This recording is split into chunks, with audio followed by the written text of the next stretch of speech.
Okay, so I'm here. Busy, but I made it because I'm tired of hearing y'all crying. And some of you are still stuck out there in the water.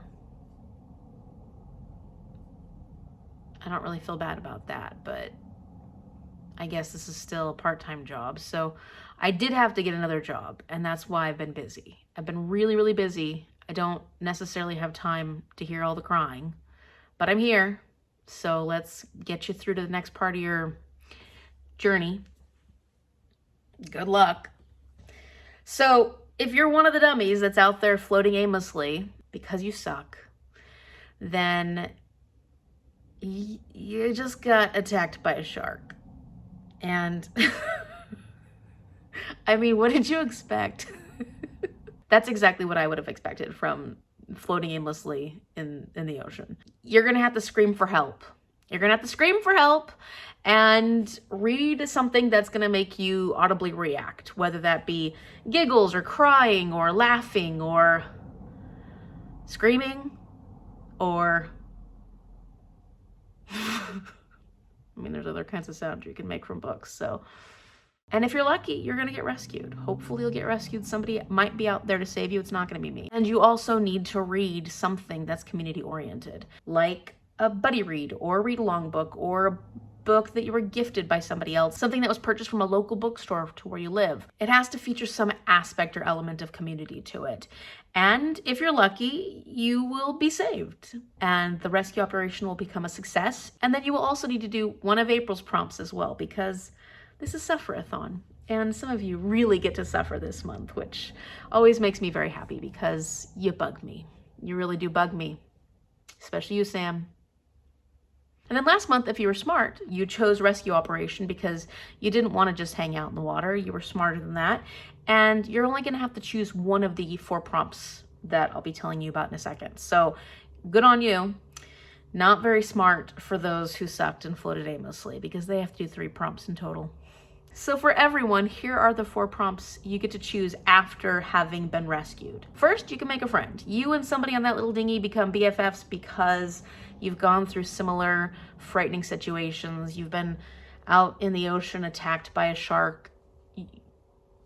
I don't know, whatever bosom buddies do.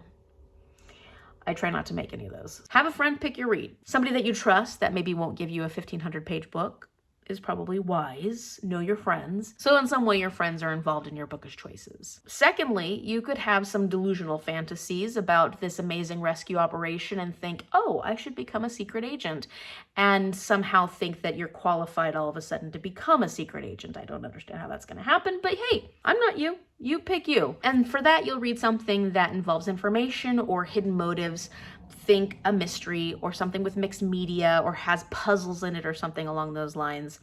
And maybe that will help you gain some skills in your new profession as a secret agent.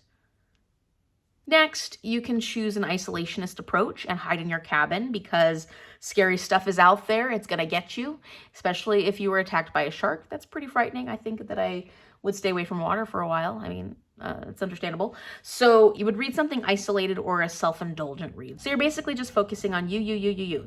That's all that matters in this particular prompt. And so you're gonna read by yourself, which typically, usually, often is a solitary sport. But sometimes we like to read with other people, totally get that.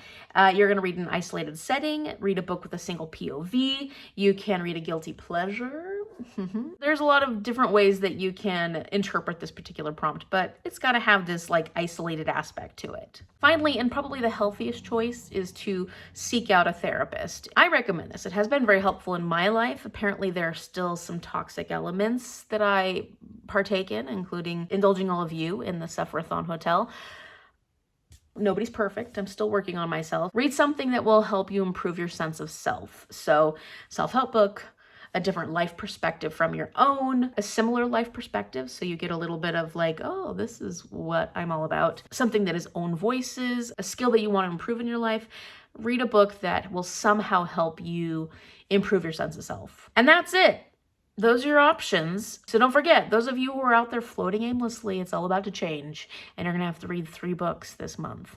3 separate books. For those of you who are smart and decided to get rescued right away because you thought, The ocean is a scary, dangerous place with deep, dark depths and giant creatures that want to eat me because they're predators, then you made the right choice. And you only have to read one book, so you're smarter than the average bear. All right, that's enough.